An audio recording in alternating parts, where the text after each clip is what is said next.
Iran's President Hassan Rouhani has vowed to find the culprits responsible for buildings collapsing in a 7.3 magnitude earthquake on Sunday. He suggested that government-built buildings had collapsed while privately built ones remained standing. As he spoke in the worst affected city, Sarpoli Zahab, he gestured to two buildings, one of which had collapsed while the other had not. More than 400 people were killed and close to 8,000 injured in the quake. Although an earlier report from the state news agency IRNA said 530 people had died, the death toll was later revised downward, to 432. But many more people are thought to have died and been buried without death certificates, meaning they are not included in the official figures.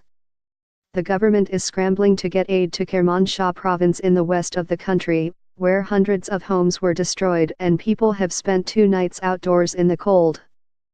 President Rouhani visited the region on Tuesday, a national day of mourning, and made an address that was broadcast live on TV.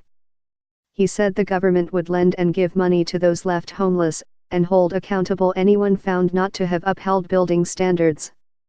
Who is to be blamed? He asked. These are the issues that we should follow. We should find the culprits, and people are waiting for us to introduce the culprits. We will do that, we will do that. A photograph circulating on social media shows an unaffected private building next to a collapsed building that was part of the MER project, a scheme created by previous President Mahmoud Ahmadinejad to build 2 million housing units for people on low incomes. MER is Farsi for kindness, and under the scheme hundreds of homes were built in Sarpoli Zahab. Pay attention, please, that some of these houses are very new. Some of them have been built by the government and they are not very old, Mr. Rouhani said. However, you can see that some buildings collapsed. How could that happen?